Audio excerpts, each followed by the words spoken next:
ปีน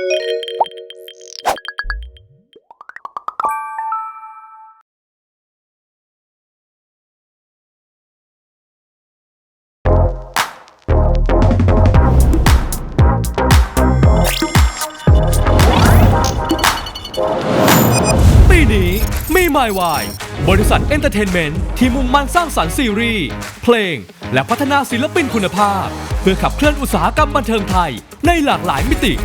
ร่วมกับ DA Plastic Surgery โรงพยาบาลศัลยกรรมชั้นนำจากเกาหลีใต้ที่ยึดมั่นในจรรยาบรรณและความปลอดภัยสูงสุดร่วมเฟ้นหาผู้เปล่งประกายที่สุดผ่าน The Apollo Project กับการแข่งขันครั้งสำคัญที่เปิดโอกาสให้ชายหนุ่มผู้มีศักยภาพได้ก้าวข้ามขีดจำกัดและพิสูจน์ตัวเองสู่การเป็นนักแสดงรุ่นใหม่ของวงการบันเทิงไทย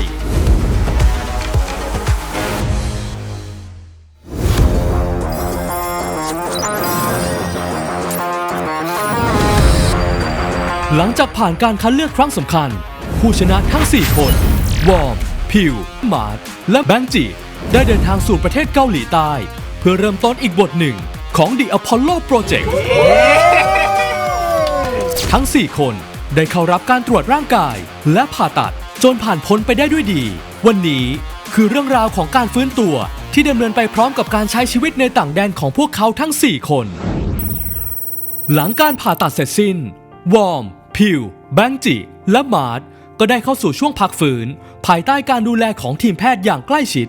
ก่อนที่ทีมงานจะเดินทางไปรับและพากลับไปพักผ่อนยังที่พักเพื่อให้ร่างกายได้ฟื้นฟูอย่างเต็มที่ตามคำแนะนำของทีมแพทย์ก็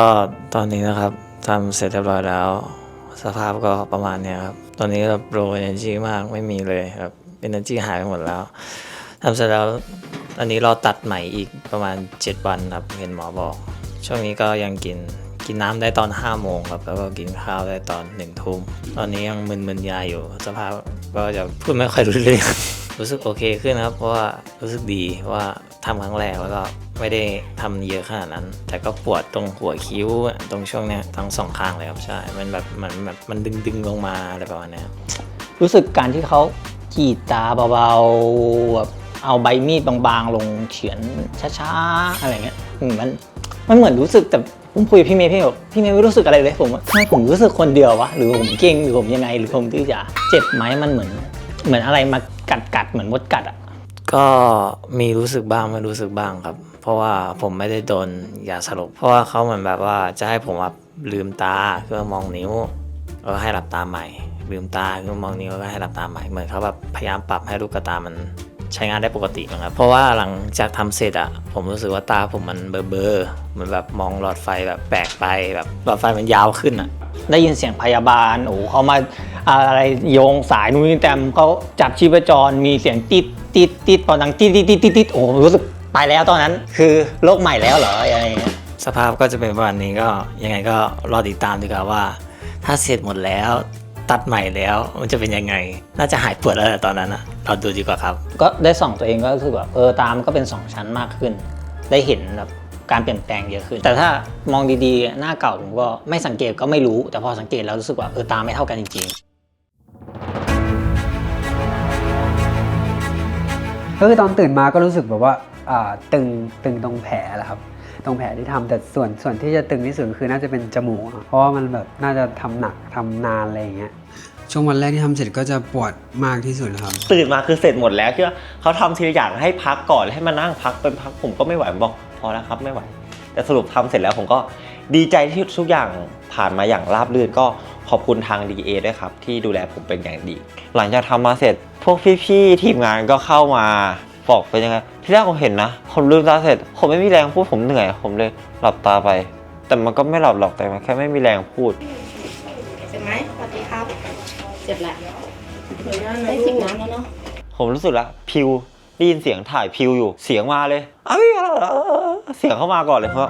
พิวของปกติสินะพอตื่นเช้านะครับพี่ๆทีมงานเขาก็เลยแบบมาดูว่าเป็นยังไงบ้างส่วนตัวผมตอนเช้ามันเป็นความเจ็บปวดที่ผมทนได้ครับถามว่ามันเจ็บหน้าไหมด้วยความที่ตอนนั้นมันน่าจะยังมีอาการของยาที่แบบไม่ได้ทำให้เราปวดขนาดนั้นมันก็ยังรู้สึกแบบเหมือนเป็นความบวมๆชาๆหน้าเฉยๆแต่พอหลังจากที่แบบเราต้องไปนอนในคืนนั้นผมนอนไม่ได้เลยผมแบบในห้องผมรู้สึกเลยตายแล้วอยู่คนเดียว ปวดก็ปวด ถ่ายทอดความเจ็บให้ใครได้บ้างเนี่ย ทรมานสุดน่าจะตอนเอาสายเดนออก พอออกก็รู้สึกเจ็บแต่รู้สึกโล่งขึ้นเพราะเหมือนมีอะไรคาที่แบบตอนแรกผมก็ไม่รู้ว่ากระเปาะเลือดอะไรตรงนี้ผมก็รู้สึกไม่น่ากลัวแต่พอดึงมาโอ้โหสายมันยาวจังเลยอ่ะผมเลยกลัวแล้วแต่โชคดีดึงออกมาก่อนผมรู้สึกว่าโล่งขึ้นอุปสรรคจริงผมคิดว่าจะเป็นจมูกมากกว่าเพราะเหมือนแบบใส่เฟือกใส่สำลีอะไรไป ให้มันคงรูปอยู่ผมเลยรู้สึกว่าหายใจยากนอนลำบากช่วง3 วันแรกที่ยังมีเฟือกอยู่ This is really. It's good. Yeah. Don't worry.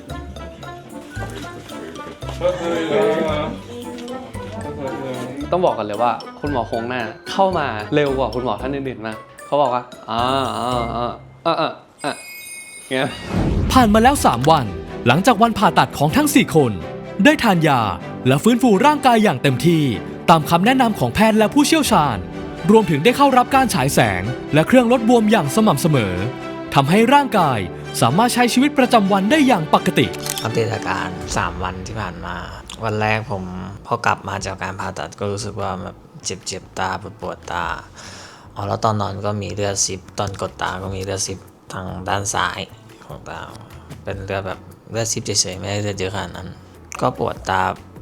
าเวลากรอกตาไปซ้ายขวาอะไรเงี้ยปวดนานอยู่ปวดทั้งคืนเลยพอคืนที่2อาการปวดก็เริ่มลดลงแต่ยังมีปวดตึงๆตาตึงตรง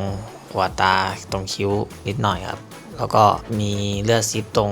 ตาขวาเวลากดซิบทั้ง2 ข้างเลยกดไปแล้วก็เลือดซิบออกมาวันที่3อาการปวดเริ่มลดลงครับแล้วก็แต่ยังตึงตาอยู่วันที่3เริ่มคันตาเริ่มคันตรงรูที่มันมีเส้นไหมสอดอยู่เขาบอกว่าน่าจะเริ่มหายแล้วครับ ระบมเพราะว่าโดนของผมโดนที่มันต้องกดตาไว้ตลอดเวลารู้สึกว่าตอนกดวันแรกๆไม่รู้สึกอะไรเลยพอกดวันที่2รู้สึกเจ็บแล้วเหมือนมีสะเก็ดเลือดติดออกมาผมตาเป็นไรหรือเปล่าทักหาแอดมินถามเลยผมเป็นอะไรหรือเปล่าผมต้องผ่าตัดใหม่ไหมอะไรเงี้ยไม่เป็นเรื่องปกติกลัวมากก็ระบมไปประมาณ 3-4 วันแล้วก็เริ่มดีขึ้นก็จริงๆเราต้องไปโรงพยาบาลทุกวันครับแต่ว่าข้อดีก็คือเขามีรถรับส่งซึ่งดีมากแบบมารับที่ห้องแล้วก็ไปโรงพยาบาลพอเสร็จโรงพยาบาลเสร็จก็กลับมาส่งที่ห้องอะไรเงี้ยแล้วก็คือไปทุกวันครับไป1ก็คือไปอัปเดตอาการต่างๆแล้วก็ไปเข้าเครื่องออกซิเจนของทางเกาหลีครับใช่เพราะว่ามันช่วยลดอาการบวมของแผลซึ่งมันก็เห็นผลมากๆครับคือตลอดเวลา10 กว่าวันที่อยู่เกาหลีผมรู้สึกว่ามันช่วยได้เยอะมันลดความบวมได้เยอะมากผมทำวันพฤหัสเสร็จวันศุกร์แล้วก็เขาให้ใส่เฟือกอีกวันหนึ่งแล้วก็เอาออกได้แต่วันที่เอาออกได้ตรงกับวันอาทิตย์โรงพยาบาลปิดผมนอนไม่หลับเลยแบบเหมือนต้องหายใจทางปากด้วยผมลองซ้อมแล้วด้วยก่อนไปทำผมลองซ้อมหายใจทางปากก็รู้สึกว่ามันก็ยากแต่มันก็ไม่น่าลำบากมากแต่พอเป็นจริงๆก็โอ้โหทรมานอยู่เพราะมันนอนไม่ได้มันเป็นความทรมานที่เรารับได้ครับเราเจ็บแบบเหมือนถอนฟันคุดมากกว่ามันเป็นการทนได้ใช่ตื่นเต้นดีใจที่ได้เอาที่จมูกออกพอออกเสร็จก็รู้สึกโล่งมากแต่ก็เจ็บพอสมควรเพราะสำลีมันใหญ่แต่ทำแต่ละขั้นตอนน้ำตาซิบทุกอันเลยอาจจะไม่เจ็บมากแต่ผมอาจจะแบบกลัวด้วยก็เลยแบบน้ำตาไหลทุกอันเลยขนาดตัดไหมหรือไม่ดึงเฟือกออกทำนู่นทำนี่เช็ดนู่นเช็ดนี่ผมเจ็บน้ำตาไหลหมดเลยที่เอาสำลีออกจะเจ็บนิดนึงนะคะเจ็บนะคะหายใจทางปากไว้ค่ะอีกข้างหนึ่งนะคะนิดนึงค่ะหายใจทางปากนะคะโอเคเก่งมากเรียบร้อยแล้วนะคะผมรู้สึกว่าคอแห้งเจ็บคอแล้วก็ปวดจำได้ว่าปวดกรามปวดจมูกมาก3 วันแรกผมก็ต้องใส่เฟือกพยายามเดินลดบวมผมก็พยายามเดินเที่ยวเดินอะไรเรื่อยๆเพราะว่าเขาบอกว่ายิ่งเดินเยอะก็จะยิ่งลดไวผมก็หลังจาก3 วันนั้นก็เริ่มสบายแล้วครับ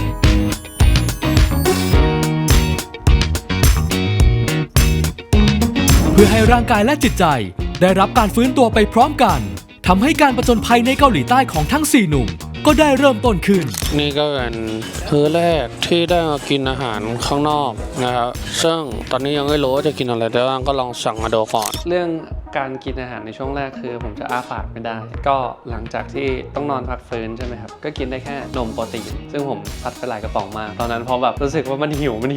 บหิวมากน่าจะเป็นเพราะหลังจากเอฟเฟกต์จากการผ่าตัด แต่ก็ดีที่ได้ออกจากห้องนี้ดีกว่าได้ถอดตรงจมูกแล้วรู้สึกว่าได้ชีวิตกลับคืนมาดีขึ้นเลยรู้สึกว่าใช้ชีวิตง่ายขึ้นหน้าพอได้ถอดจากตรงจมูกมาชอบการเดินดูตึกร้านช่องมากผมชอบการที่อากาศนั้นดีอ่ะเห็นหน้าเจ๋งขนาดนี้นะแต่ก็รู้สึกว่าพอได้ดูวิวได้ดูข้างนอกอ่ะมันเหมือนแบบชิลกู๊ดไปด้วยอ่ะรู้สึกอ่ะไม่ต้องอั้นที่อยู่ในห้องอย่างเดียวอ่ะก็รู้สึกอ่ะทำให้เวลามันผ่านไปได้เร็วกว่าเดิม พอดีตั้งใจว่าช้อปปิ้งแต่ว่าพอเดินมาเท่านี้ดึงปวดหน้าปวดอะไรเลยพยายามจะกินให้ได้เยอะจะได้หายเร็วๆแล้วก็เตรียมยามาด้วยคุณเตรียมยามาหรือเปล่า ยา เฮ้ย หลังจากที่3 วันอยู่ในห้องออกมาข้างนอก รู้สึกว่าอากาศเย็นขึ้นเลยแบบทำให้มีน้ำมูกว่านิดๆหน่อยๆอาจจะรำคาญกว่าเดิมแต่ชื่อเรื่องตึงๆได้ใช่ครับเพราะอากาศเย็นรอดูเมนูไข่ตุ๋นกันดีกว่า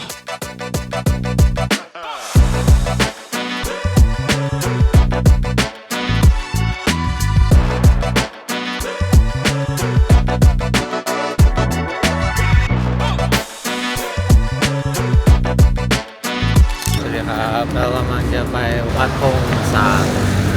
วัดที่เขาบอกว่าขออะไรก็ได้จะลองไปดูว่าถ้าผมขอแล้วมันจะได้ไหม ครับผมตอนนี้เราก็มาอยู่ วัดพงสาม พงอินซาเนี่ยครับทุกคน let's go โหมันใหญ่จังอะ บันไดมันเยอะครับมันเหมือนบัตร นี่วัดอ๋อมันได้100 ขั้นป่ะครับเนี่ยผมเดินไม่ไหวแล้วนะ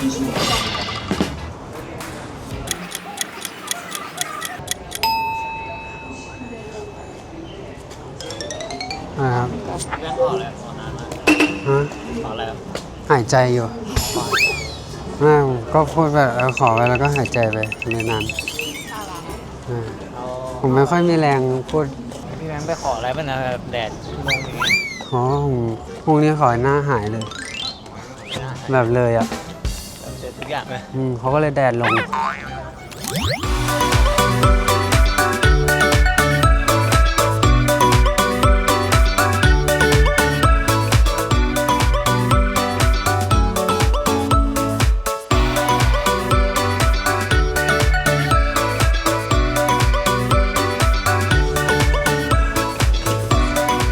แล้วก็เขาจะวางเทียนไว้ในนี้นะครับ แล้วก็